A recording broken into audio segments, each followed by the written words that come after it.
Salut tout le monde, bienvenue à ce dernier Facebook en direct de la campagne électorale. Alors, je vous retrouve, comme toujours, au Café Le Troisième Lieu, qui est situé ici dans le Vieux-Longueuil, en fait, sur la rue Saint-Jean. Puis je prends d'ailleurs un moment pour remercier toute l'équipe de nous avoir accueillis pour ces 3 rencontres en direct de la campagne. Donc, ça me permettait autant de pouvoir échanger avec vous de façon virtuelle, dans le fond, combiné avec le reste de mon travail sur le terrain, donc de parler à un maximum de personnes. Puis franchement, c'est vraiment un café très sympathique dans le Vieux-Longueuil si vous cherchez un endroit où faire un événement ou juste pour venir prendre un café. Sérieusement, je vous le recommande. Et ils ont même des expositions d'artistes, comme vous pouvez le voir d'ailleurs, cette superbe gravure, donc avec des jolies fleurs de lys. Et c'est l'artiste Adam Millward qui a exposé ici. Donc si vous êtes un artiste aussi et que vous cherchez un endroit où faire un vernissage, je vous recommande chaleureusement le Café Le Troisième Lieu. Ceci étant dit, comme vous pouvez vous en douter, je suis évidemment très fébrile parce que c'est demain le grand jour, le jour J, le jour pour lequel on travaille si fort depuis déjà plusieurs semaines. Mais en fait, moi, vous savez, ça va faire bientôt 22 mois que j'ai été élue députée de Marie-Victorin. Et en fait, j'ai jamais lâché depuis ce temps-là. Et même que ma dernière campagne était précédée d'une autre très longue pré-campagne, autant comme candidate à l'investiture que par la suite candidate du Parti québécois, avant finalement d'être élue le 5 décembre 2016. Alors, c'est une longue aventure maintenant de plus de 2 ans.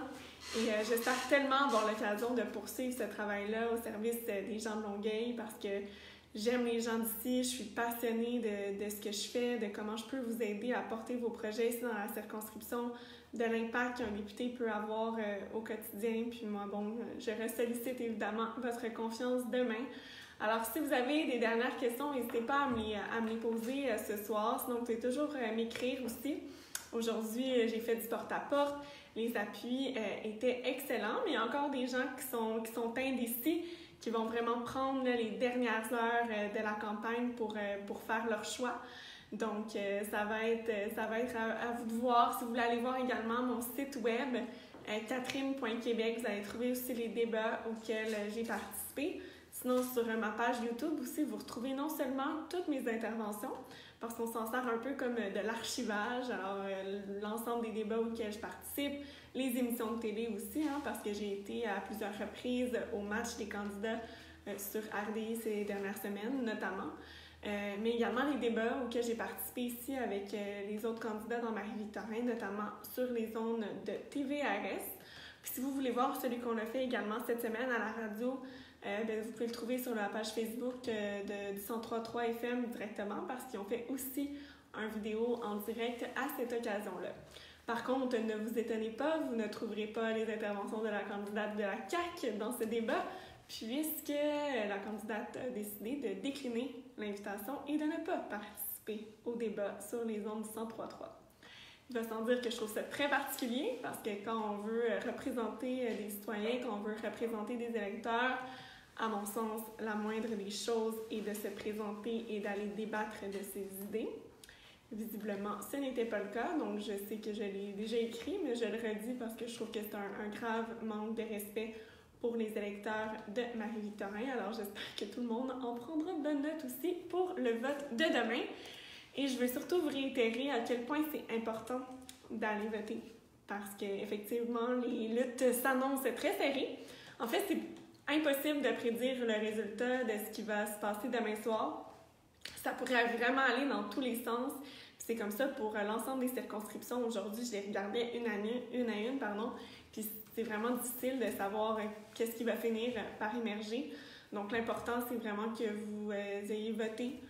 C'est ouvert demain les bureaux de vote de 9h30 le matin jusqu'à 20h le soir. Donc allez faire entendre votre voix.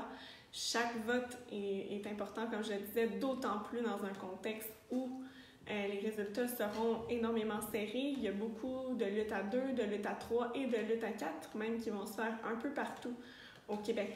Donc, évidemment, j'invite les gens de Marie-Victorin à y aller en grand nombre, mais je sais que vous êtes nombreux également à me suivre un peu partout au Québec. Donc, je vous dis, nos candidats du Parti québécois, ils ont besoin de vous. Allez vous faire entendre. Nous, de notre côté, ce sera une journée évidemment très occupée. Peut-être que vous vous demandez comment qu'est-ce que fait en fait une candidate la journée du vote alors que les dés sont lancés au fond, on ne peut plus vraiment convaincre personne. Même vous allez voir dans les médias, ils ne parleront pas de politique demain. Donc on laisse les gens faire leur choix. Mais moi, de mon côté, je ne reste pas chez moi les bras croisés, bien au contraire. Je vais aller faire la tournée des bureaux de vote. Alors, tous ceux et celles qui travaillent comme scrutateurs ou comme secrétaires pour les élections demain, comme primo, bref, tous les postes de l'organisation des élections, vous allez me voir passer, vous saluer, parce que c'est un travail très important pour la démocratie. Hein. Des fois, on ne le réalise pas, mais demain, c'est des centaines de personnes qui vont travailler partout au Québec à faire en sorte que le vote se déroule bien. Et je vous rassure, ça va se dérouler mieux aussi que le vote par anticipation et le vote en fait par le vote spécial au bureau des directeurs et directrices de scrutin qui ont connu certains ratés en raison là, des listes électroniques. Mais demain, c'est des listes donc papier qui seront imprimées, donc il y en aura une par table pour chacune des sections de vote. Alors ne vous inquiétez pas, le vote, ça va se faire rapidement. On parle d'un 15 minutes en général pour aller voter, alors c'est important. Et sachez aussi que votre employeur a l'obligation de vous donner du temps pour aller voter. Alors, ce n'est pas une raison pour ne pas y aller, même vous devez faire valoir votre droit auprès de votre employeur, justement. Et c'est écrit dans la loi électorale, alors c'est très important de vous en prévaloir. Ceci étant dit, si vous avez donc d'autres questions, gênez-vous pas. Moi, j'avais mis une publication sur Facebook là, il y a maintenant quelques jours. Et bon, il y avait beaucoup de bons commentaires. Là. Je vous remercie parce que vous savez à quel point une campagne électorale, comme la vie politique de façon générale, ça demande beaucoup d'énergie. Puis on s'entend que je ne suis pas toute seule là-dedans. J'ai vraiment une belle équipe qui m'assiste autour de moi, qui ont mis autant de cœur et autant de temps dans cette aventure-là. Puis je tiens à les en remercier chaleureusement. Et donc, c'est un travail d'équipe. Et à chaque fois que vous nous envoyez un petit mot, un petit commentaire, un message, bien, non seulement ça me donne énormément d'énergie à moi et d'enthousiasme pour la suite, mais c'est sûr que c'est l'ensemble de l'équipe aussi qui les voit, puis c'est sûr que ça encourage tout le monde. Donc, je vous dis un gros merci. Particulièrement, là, par exemple, il y a Mme Yolande Mairette qui me disait qu'il faut continuer à visualiser la victoire, en référence au discours de notre chef à notre rassemblement de vendredi. Vous avez bien raison, donc elle me dit bonne chance Catherine, mais je vous dis un gros merci. Il y a Landry Amine aussi qui me dit qu'il me souhaite une très bonne réussite aux élections, donc c'est très gentil. En fait, ça fait 40 jours qu'on travaille pour ça et bien avant, comme je l'ai dit précédemment, je n'ai pas lâché moi depuis mon élection en décembre 2016 et même dans les 6 mois qui ont précédé là, pour cette campagne d'abord à l'investiture que j'ai remportée et ensuite la campagne électorale partielle. Il y a Mme Ginette Gauthier aussi qui dit qu'on a fait une très belle campagne, qu'elle est certaine qu'on va gagner. Ben, c'est bien gentil.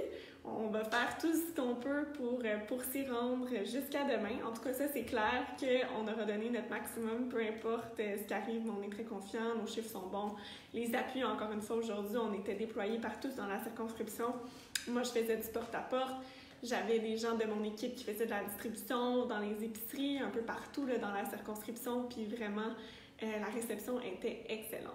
Donc, ça augure bien, mais on ne peut pas dire tant que les votes ne sont pas dans la boîte. Mais ça me permet quand même de vous dire que vous êtes les bienvenus d'ailleurs demain soir. Vous savez, les bureaux de vote ferment à 20h, alors c'est les soirées électorales qui débutent à 20h à la télévision à ce moment-là. Et donc, si vous avez envie de venir regarder ça avec nous, si vous avez envie de venir partager les résultats électoraux avec la gang de Marie-Victorin, mais sachez que vous pouvez vous joindre à nous. Vous n'avez pas besoin de réserver, parce que j'ai des gens qui m'ont écrit savoir s'il fallait qu'ils achètent un billet ou quoi que ce soit. Ben non, c'est gratuit, c'est ouvert à tout le monde. Si vous avez le goût de venir célébrer avec nous, vous êtes les bienvenus. Que vous soyez de Longueuil ou pas, on accueille vraiment tout le monde. Et ça se passe au bar Le Bungalow, donc sur la rue Saint-Charles. Vous savez, vous connaissez peut-être là, le fameux 1957, qui est un bar très connu ici dans le Vieux-Longueuil. Ben, le Bungalow, c'est dans le fond, c'est la contrepartie là, du 1957. C'est seulement dans le bâtiment d'à côté. Donc, c'est les mêmes propriétaires qui possèdent les deux. Et nous, on a réservé ce bar-là. C'est d'ailleurs le bar dans lequel j'ai gagné mes élections partielles en décembre 2016. Donc, c'est parfait. Il y a plein de télé. on va pouvoir écouter la soirée électorale et moi, je vous y rejoindrai lorsque les résultats arriveront et nous pourrons célébrer tous ensemble cette belle victoire. Bref, il y a aussi Mme Fanny Lefebvre qui me félicite, alors je vous dis un gros merci pour vrai, ça me touche énormément. Puis pour revenir aux questions, il y a M. Dimamoz qui me demandait qu'est-ce que le Parti québécois allait faire pour régler le temps d'attente dans les urgences. Donc, c'est vraiment une question importante parce que la question de la santé, c'est la priorité numéro 1 des Québécois. Puis avec raison, ça touche tout le monde. Puis nous, au Parti québécois, on a un plan extrêmement pragmatique pour venir corriger rapidement la situation. Parce que ce serait facile de dire la journée où est-ce qu'on va être élu, on vous garantit, on vous promet qu'il n'y aura plus aucune attente dans les urgences. Ce serait relever de la baguette magique. Par contre, on est capable d'avoir des améliorations significatives à court terme. C'est pas juste une question d'argent, parce que le budget de la santé, c'est déjà la moitié du budget du Québec. Alors, c'est surtout une question de comment est-ce qu'on aménage les choses. D'abord, pour ce qui est du budget, pour nous, c'est clair, on va geler le salaire des médecins spécialistes. Donc, vous savez qu'il y avait 7 milliards de dollars qui étaient garantis en augmentation de salaire pour les prochaines années. Nous, on va faire en sorte que cet argent-là serve plutôt à appuyer les autres professionnels de la santé, comme par exemple les infirmières, donner davantage de répit aussi aux préposés aux bénéficiaires. On veut aussi leur donner plus de pouvoir. Donc ça, c'est à la base de notre plan pour vraiment permettre à davantage de professionnels de se soigner. Lorsque, par exemple, il y a des conditions bénignes qui ne requièrent pas nécessairement un diagnostic d'un médecin en tant que tel, ou qu'il peut avoir un soin qui soit fait par une infirmière auxiliaire avant même de devoir consulter un médecin. Je pense par exemple à des points de suture. Franchement, là, ça n'a pas de bon sens qu'on doive attendre 17 heures à l'urgence pour des points de suture. Donc nous, on veut donner plus de pouvoir à ces professionnels-là. Même chose quand on a une amygdalite, un otite, qu'on veut avoir un renouvellement de prescription. Bon, il y a des choses qui se sont améliorées. D'ailleurs, grâce au travail de Diane Lamarre, qui était l'ancienne présidente de l'Ordre des pharmaciens du Québec, mais il reste encore beaucoup à faire. Moi-même, j'ai fait une tournée des pharmaciens de ma circonscription, puis ça a été quelque chose qui a été relevé. Les pharmaciens veulent et peuvent en faire plus, et c'est la même chose pour les 18 autres professions dans le domaine de la santé. Alors ça, c'est notre plan concret. Et en même temps, on va ouvrir les CLSC 7 jours sur 7, de 9h le matin jusqu'à 9h le soir. Alors, quand on pense de régler le problème des temps d'attente aux urgences, déjà là, ça va faire une différence qui est significative parce que quand on aura justement juste un petit bobo, on ne sera pas obligé d'aller à l'urgence de l'hôpital Pierre-Boucher qui déborde ou à l'urgence de l'hôpital Charlemagne qui est vraiment pas mieux non plus, qui a des heures d'attente, mais plutôt se présenter au CLSC de notre quartier, le CLSC le plus proche, et être prise en charge par des professionnels, ce qui va nous permettre de passer beaucoup plus vite et donc qui va garder l'urgence pour les cas plus urgents. Puis ça va aussi faire une différence au niveau des finances publiques parce que vous savez que chaque personne qui va à l'urgence, juste d'ouvrir le dossier, ça peut coûter entre 250 et 300 $ au gouvernement. Donc, c'est des sommes qui sont faramineuses et si on fait en sorte que ces gens-là se présentent plutôt au CLSC, déjà là, on va aussi sauver beaucoup d'argent de sorte de mieux réaménager les ressources aussi dans notre réseau. Alors ça, c'est d'une part. Maintenant, je vais aller voir du côté, là, voir si vous avez des questions d'ici là. Bon, il y a Paul Trépanier qui me dit « Je n'ai pas de questions à poser, mais simplement vous souhaiter bonne chance pour demain. Le PQ et le Québec ont besoin de jeunes passionnés tels que vous et Paul Saint-Pierre Plamondon, par exemple. » Vous avez bien raison. D'ailleurs, Paul aussi travaille extrêmement fort dans Prévost. Il a mené une superbe campagne. Il y a vraiment des gens de qualité au Parti québécois. On est une équipe solide. On est une équipe qui a des convictions. Puis ça, je pense que ça fait toute la différence aussi avec les autres formations politiques. La CAQ, sincèrement, depuis 30 jours, même 40 jours qu'on fait campagne, puis je trouve toujours pas pourquoi ces gens-là sont en politique, qu'est-ce qui les anime à tous les jours. On manque de la substance là, ici. Là. Dans la campagne électorale, François Legault, dans un des débats des chefs, a répondu que lui, c'était pour les maternelles 4 ans qui faisaient de la politique. Écoutez, là, c'était complètement ridicule. On dirait que c'est tombé du ciel, cette question-là. La CAQ n'avait même pas fait un enjeu dans les autres campagnes électorales. Puis là, tout à coup, ce serait l'enjeu principal de François Legault. Donc, je pense qu'il y a un manque de sincérité ici qui transparaît énormément. Puis, je comprends pas pourquoi il a fait de cette promesse-là une promesse forte, parce qu'encore aujourd'hui, dans mon porte-à-porte, il y avait des gens qui me disaient qu'ils voulaient à tout prix que la CAQ ne gagne pas en raison de cette idée des maternelles 4 ans. Donc, bref, à suivre demain. Claudette Veillette-Chamberlain qui dit qu'il faut rester fort, il ne faut pas perdre notre pouvoir de force face au fédéral. Non, puis moi je pense qu'il faut surtout l'accentuer, d'autant plus là, que vous savez, avec la renégociation de l'ALENA, selon ce qu'on a appris là, aujourd'hui, c'était la date limite pour la renégociation, puis là il y aurait vraiment une ouverture du côté d'une brèche à la gestion de l'œuf pour nos producteurs laitiers. Donc c'est très grave ce qui est en train de se produire, il faut qu'on ait un rapport de force très fort. Puisque d'autant plus que l'année prochaine, on a une élection fédérale, puis nous, au Parti québécois, on compte mener la bataille là, pour contrer l'injustice économique que vit le Québec dans le Canada, de sorte que jusqu'à ce qu'on réalise l'indépendance dans le mandat de 2022, mais qu'on puisse enfin en avoir, disons, un peu plus pour notre argent, du moins poser les questions là, qui s'imposent, notamment sur la question du chantier Davie, par lequel on perd des milliards de dollars au Québec, puis on a des chômeurs ici au chantier de la Lévis, alors qu'ils ont de l'emploi ailleurs dans les chantiers navals à Halifax et à Vancouver. Alors ça, c'est le Canada. Et on l'a vu dans l'histoire du Québec, c'est toujours quand il y a des gouvernements indépendantistes à l'Assemblée nationale qu'on est capable d'avoir le plus grand rapport de force. Alors ça, vous avez raison. Madame Samantha Layette me demande si la CAQ veut abolir le système scolaire ou en fait les commissions scolaires. Oui, en fait, c'était dans leur programme, donc eux disent qu'ils ne croient pas à ces structures-là, mais je vous dis, ça va faire un chahutage assez important là, dans le domaine de l'éducation. Puis en fait, la CAQ n'a pas voulu en parler non plus durant la présente campagne électorale. C'est comme si ça faisait plus partie de leur programme. Et moi, je dirais que c'est vraiment inquiétant parce que c'est comme si la CAQ avait voulu cacher des pans importants de son programme là, depuis le début de la campagne, comme s'ils ne voulaient pas paraître trop d'un côté ou trop de l'autre. Vous savez, ils ont des positions beaucoup à droite, notamment là-dessus, sur des enjeux économiques. Ils ont leur candidat Yuri Chassin là, dans Saint-Jérôme qui dit que lui, il ne croit pas au bien commun, ne croit pas à l'État, a déjà pris position souvent en faveur de la privatisation de nombreux services publics, comme la santé, par exemple. Mais on dirait qu'ils ont décidé de cacher M. Chassin, qui n'avait pas le droit de parler durant la campagne électorale. Et donc, c'est très, très inquiétant pour la suite si jamais la CAQ venait à prendre le pouvoir demain. Mais je pense qu'on est capable de les en empêcher. Alors, je vous appelle à aller voter en grand nombre, à convaincre aussi les gens que vous pensez peut-être qu'ils penchent vers la CAQ, de leur faire connaître certaines de leurs propositions, justement, qui n'ont pas été mises d'avant beaucoup dans la campagne électorale, mais qui pourraient avoir un effet extrêmement négatif sur le Québec. Alors, j'ai certains de mes collègues qui ont lancé justement cette opération convaincre.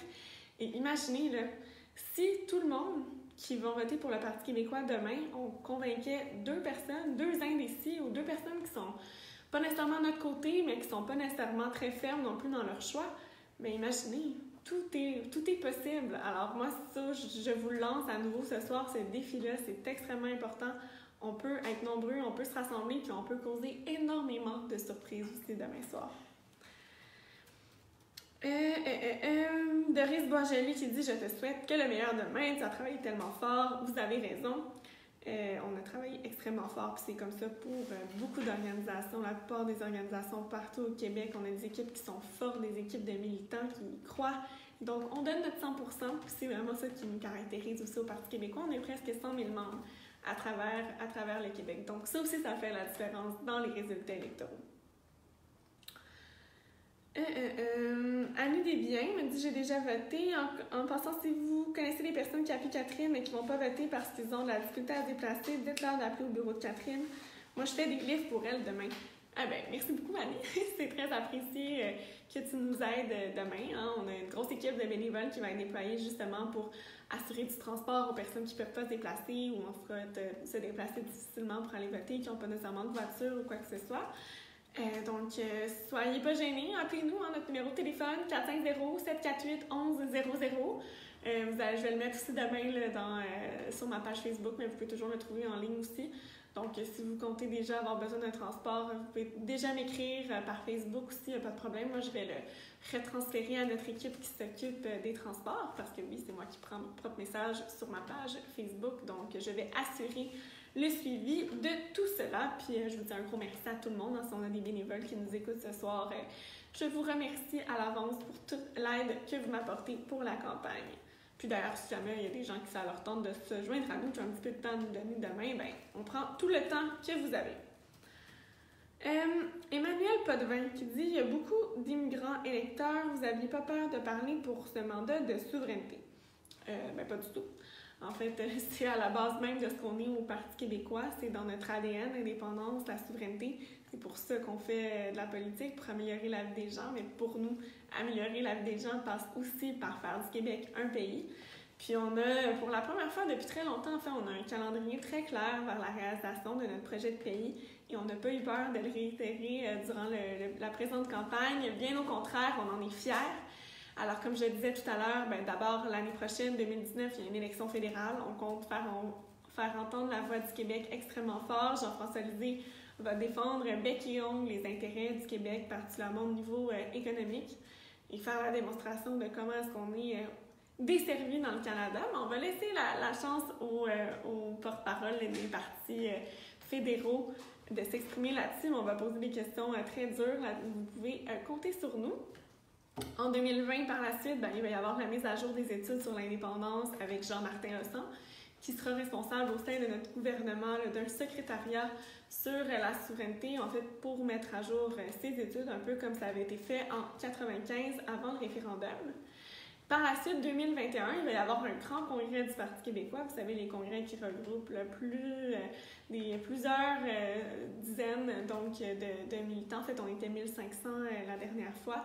Donc, pour élaborer l'offre indépendantiste qui sera sur la table en 2022, parce qu'à la prochaine élection, on veut faire l'élection frontalement sur l'enjeu de l'indépendance pour qu'ensuite, on puisse avoir les coups des franges pour faire une grande consultation, un référendum sur l'avenir du Québec et qu'enfin, ma génération, on puisse se prononcer sur l'enjeu de l'indépendance parce que vous savez qu'aujourd'hui, en 2018, c'est l'ensemble des moins de 40 ans.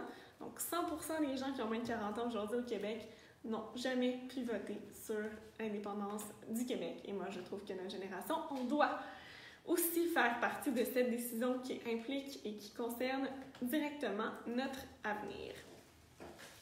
Marie-Lou Rowan demande à quelle heure les bureaux de vote ouvrent demain.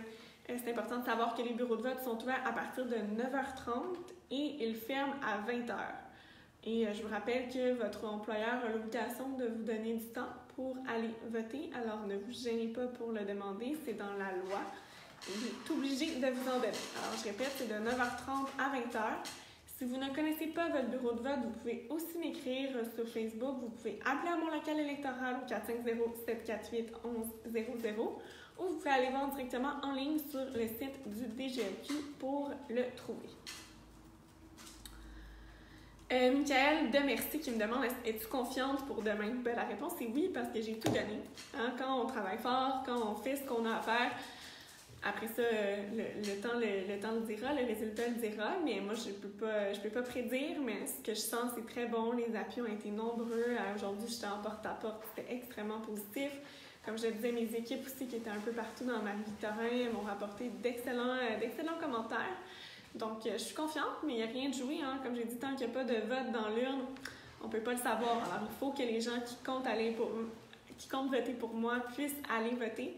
Alors, il faut concrétiser les intentions de vote en vote réel dans les bureaux de vote. Et donc, c'est pour ça que, rendu là, moi, je compte sur vous, comme vous pouvez toujours compter sur moi. Christian Boulay qui me dit « Bon succès pour demain, Catherine. Être active tant sur le terrain que sur les réseaux sociaux, c'est comme ça qu'on réussira à convaincre les gens de toutes les générations. » Évidemment, moi, c'est vraiment ce que je fais, c'est ce qui me caractérise. Donc, autant je suis présente sur le terrain que ça, autant que je le documente en même temps via les réseaux sociaux pour permettre aux gens de connaître, disons, une autre facette de la politique, parce que des fois, on sent que c'est très loin de nous. Puis moi, au contraire, je veux l'amener vers vous, je veux montrer que la politique, c'est accessible, que les élus, on est accessibles aussi, puis donc faire de la politique différemment. Puis j'espère que ça vous a donné le goût peut-être de vous impliquer en politique, de vous engager, du moins c'est mon intention. J'espère peut-être avoir semé ça, puis peut-être de vous intéresser davantage aussi à la campagne électorale. Alors j'essaie de vous la montrer sous un autre jour, un jour sur lequel on n'est peut-être pas habitué à la voir, et j'espère que vous avez tous autant apprécié que Vincent. Alors merci pour ton commentaire. Samantha Layette qui me demande une autre question. Donc, si on réussissait à devenir indépendant, qu'est-ce qu'on perdrait? Pourquoi on reste accroché au Canada et à la reine? Qu'est-ce que ça apporte au juste? Excellente question, ma chère. En fait, ça apporte absolument rien d'être accroché à la reine, même qu'au contraire, le fait d'être dans une monarchie, il y a plusieurs choses là-dedans. D'abord, sachez qu'on paye des impôts et des taxes pour ce qui est lié là, à la reine ici au Québec. Donc, c'est quelques millions de dollars à chaque année qui ne sont pas investis en éducation, qui ne sont pas investis en santé, mais qui sont plutôt investis pour la monarchie. Alors déjà là, je pense que vous pourrez tirer vos propres conclusions. Puis deuxièmement, le fait d'être dans une monarchie constitutionnelle aussi, qui est notre système politique, c'est sûr que ce sera à revoir là, une fois qu'on sera indépendant, mais c'est sûr que ce système-là, ça fait en sorte que, disons que les pouvoirs qui étaient auparavant délégués au monarque, donc au roi ou à la reine, maintenant sont dévolus au premier ministre en partie. Maintenant, le rôle de la monarchie, c'est plutôt symbolique, même si ça nous coûte très cher. Mais ça fait en sorte qu'on a comme une distorsion du pouvoir dans notre système politique qui fait en sorte que donc, le premier ministre a vraiment l'ensemble des pouvoirs. Il n'y a pas beaucoup de balance et de contre-pouvoir comme on peut voir dans des systèmes plus républicains comme par exemple la France ou les États-Unis.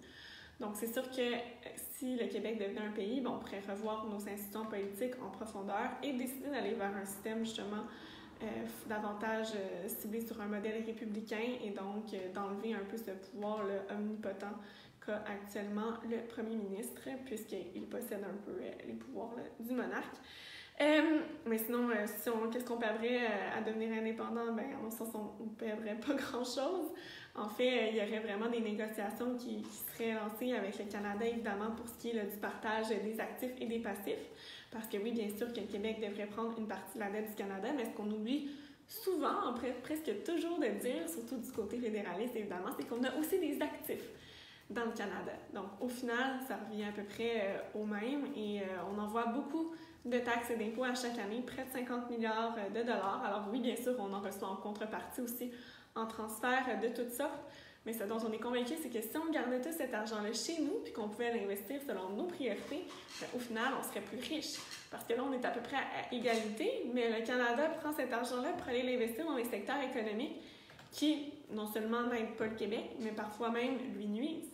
Comme c'est le cas tantôt, je parlais du chantier de la Dévie, mais ça peut être la même chose dans le domaine de l'énergie, par exemple, où le Canada préfère investir dans, par exemple, les sables bitumineux. On sait que le gouvernement fédéral voulait même acheter un éléoduc de pétrole dans l'Ouest canadien avec notre argent.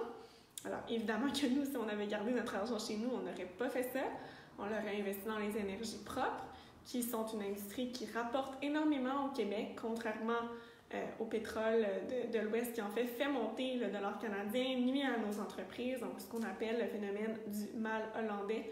Et donc ça, c'est très préoccupant. Et c'est pour ça qu'au niveau économique, le Québec serait nettement gagnant à être un pays. Et ne serait-ce que pour décider nous-mêmes de ce qu'on fait, il me semble que c'est simplement la moindre des choses quand on est une nation, qui a une culture, qui a une langue qui est différente. C'est pas parce qu'on n'aime pas le Canada, mais on est différents, puis c'est tout. Alors, aussi bien pouvoir gérer nous-mêmes notre argent puis faire ce qu'on veut avec les revenus de nos taxes et de nos impôts pour que ça soit vraiment bénéfique au Québec et à l'ensemble des Québécois. Il y a Mireille Théoret, Mireille qui est en ligne, qui est notre candidate du Parti québécois dans Beauharnois, qui nous souhaite bonne fin de campagne. Bonne fin de campagne à toi aussi, ma chère Mireille, et j'ai très hâte de te retrouver à l'Assemblée nationale. Alors, lâche pas. Un beau bonjour à toute l'équipe de Beauharnois. On doit encore donner notre maximum pour ce qui est à venir. En fait, il ne reste maintenant que quelques heures. Alors, c'est très excitant et je suis sûre que vous êtes autant fébrile que nous. Alors, je vais prendre une dernière question de Patrick Gauvin parce que je vais restreindre à 30 minutes. Vous vous doutez bien que j'ai beaucoup de pain sur la planche, même ce soir. Donc, il y a des petites choses de dernière minute avant la grosse journée de demain. Je vais aussi prendre du temps pour me reposer aussi en cette soirée. Il y a Patrick qui me dit « Bravo pour ta campagne. Tu fais d'après moi les choses différentes et ça fait du bien. As-tu un horaire précis demain pour la tournée des bureaux de vote? J'aimerais bien aller tirer la main. » Ah, mais parce qu'il va voter pour moi. Mais d'abord, merci beaucoup, Patrick. C'est extrêmement apprécié. Écoute, j'ai pas encore fixé mon horaire à 100% pour ma tournée des bureaux de vote, mais ce qui est certain, c'est que moi, je vais aller voter aussi parce que, évidemment, moi, j'habite dans Marie-Victorin. Donc, moi, demain, je vote à l'école Saint-Jean-Baptiste et je devrais y aller autour de 11h. Alors, si tu me rejoins vers 11h au gymnase de l'école Saint-Jean-Baptiste, l'entrée sur la rue du Vernet, je devrais être là à peu près dans cette heure-ci, mais je ne peux pas rien garantir. Dans tous les cas, tu peux m'envoyer un message privé sur Facebook pour confirmer que je serai là à 11h. Puis si tel est le cas, je te confirmerai le tout par message privé. Alors voilà, chers amis, merci de m'avoir suivi tout au long de la campagne électorale. Je vous remercie d'avoir été en ligne. Donc, on va fermer le canal des questions. Puis, si vous en avez d'autres, vous pouvez toujours m'écrire durant la soirée. Ça me fera plaisir de vous répondre à vos dernières interrogations, si vous en avez. Juste selon le temps que j'ai, évidemment, parce que vous comprendrez que le temps presse. Mais ça me fait plaisir. Merci d'être en ligne. Merci pour votre support. Merci pour vos encouragements. Vous savez à quel point ça me donne beaucoup d'énergie. Donc, j'ai très hâte de vous communiquer les résultats demain. Mais surtout, le message, c'est « Allez voter, on a besoin de vous ».